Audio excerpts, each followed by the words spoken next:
যখনই আপনি ফেইল করবেন, আপনার ভিসাটা রিফিউজ করবে।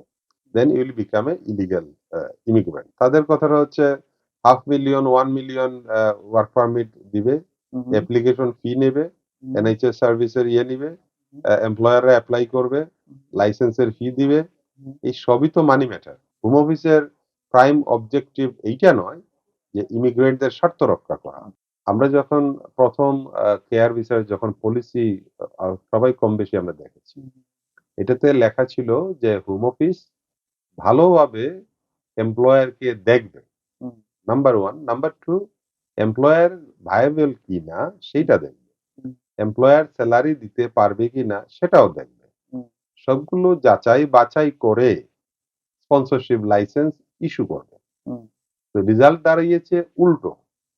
হোম অফিস কোন কিছুই যাচাই বাছাই না করে যত সব ভগাস কোম্পানি যারা ১ মাস আগে সেটআপ করেছে, হুম, যাদের কোনো আ বিজনেসের রেকর্ডই নাই, যাদের কোনো অ্যাকাউন্টসই নাই, হুম, এটা কিন্তু হোম অফিস চাইলে কোম্পানি হাউসে একটা ক্লিক দিয়েই হুম, কোম্পানির ভায়াবল অবস্থানটা দেখতে পারত। হুম, এইটা তারা চোখ বুজে সবাইকে লাইসেন্স দিচ্ছে এই কারণে টু আর্ন মানি। হুম, এটা আমি বলব যে পিকুনিয়ারি ম্যাটার। হোম অফিসের যেটা আ পলিসি তারা ভালোভাবে ফলো করে নাই। তার মানে হোম অফিস নিজেই দায়ী to create a disaster of the care worker visa. আমি তো মনে করি যে সব কেয়ার ওয়ার্কার ভিসা যারা এসছে এই দেশে সবাই মিলে আমার মনে হয় কালেকটিভ সু করা উচিত, জুডিশিয়াল রিভিউ করা উচিত এগেইনস্ট হোম অফিস।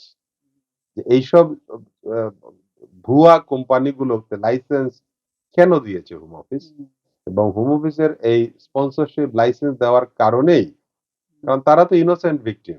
হুম, তারা বাংলাদেশ থেকে আ খুব ভাগ্য পরিবর্তনের আশায় এই দেশে এসছে যে কেয়ার ওয়ার্কার ভিসা নিয়ে, বাচ্চা-কাচ্চা নিয়ে, ওয়াইফ নিয়ে এসে দেখলো কোম্পানির অস্তিত্ব নেই। এটার জন্য তো হোম অফিসই দায়ী। আমরা আমরা কেন কেয়ার ওয়ার্কারদেরকে কেন দোষারোপ করব? বা কাকে দোষারোপ করব?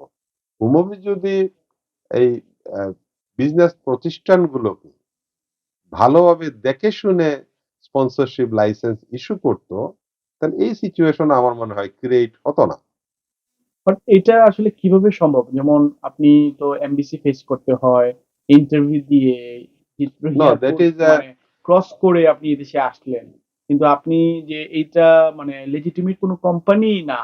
এটা কিভাবে সম্ভব কালাম ভাই? এটা তো দেখবে home office before issuing licence. Hmm, once there is a licence hmm, তো সেটা এমপ্লয়ার এর কমপ্লিট ডিউটি। তার আচ্ছা। কজ ইস্যু করবে, তার এমপ্লয়ি আনবে। হুম, হুম, তখন কিন্তু আর হোম অফিসের হাতে আর কোনো কিছু নেই। ইমিগ্রেশন অফিসার, এন্টি ক্লিয়ারেন্স অফিসাররা একটু হয়তো যাচাই করবে। কারণ এমপ্লয়ার নিতে চাচ্ছে। হুম, এটাতে তাদের খুব একটা প্রতিবন্ধকতা আসার নাই। কথা না। বুঝতে তো নাই। আমার কথাটা হচ্ছে যদি স্পন্সরশিপ লাইসেন্সে একটু রেস্ট্রিকশন থাকতো, হুম। তাহলে এই ডিজাস্টার সিচুয়েশন ক্রিয়েট হতো না। আচ্ছা যারা এই দেশে আসছেন মানে এরকম অনেক এক্সাম্পল হয়তোবা আপনার কাছেও আছে। যে আসার পরে যে যারা পাচ্ছেন না, মানে হোম অফিসের যে হুম। লাইসেন্স দেওয়া হয়েছে, এখন তো উনারা নিশ্চয়ই তাদের ট্যাক্স বা এই ধরনের এগুলা পে করতে পারবে না। বিকজ বেতনও পাচ্ছেন না। এইটা এদের ভবিষ্যৎটা কি হবে? উনারা আসলে কি করবেন এখন? এটা একটা আনসার্টেইন ফিউচার। হুম, এটা আনসার্টেইন ফিউচার এই কারণে হোম অফিসের যে uh UK visa and visa service যেটা, হুম, ইমিগ্রেশন এর ভিসা সার্ভিস তাদের রিকোয়ারমেন্টটা হচ্ছে ডিফারেন্ট। হুম, তাদের হচ্ছে আপনাকে ৫ বছরের এইখানে ফুল ওয়ার্ক এর হিস্ট্রি দিতে হবে hmm, hmm, to apply for indefinite leave to remain. Hmm, অথবা আপনি এক্সটেনশন যখনই করবেন, আপনি কন্টিনিউয়াস এমপ্লয়মেন্ট আপনাকে দেখাতে হবে। যখনই আপনি ফেইল করবেন, আপনার ভিসাটা রিফিউজ করবে। Then you will become a illegal immigrant. তো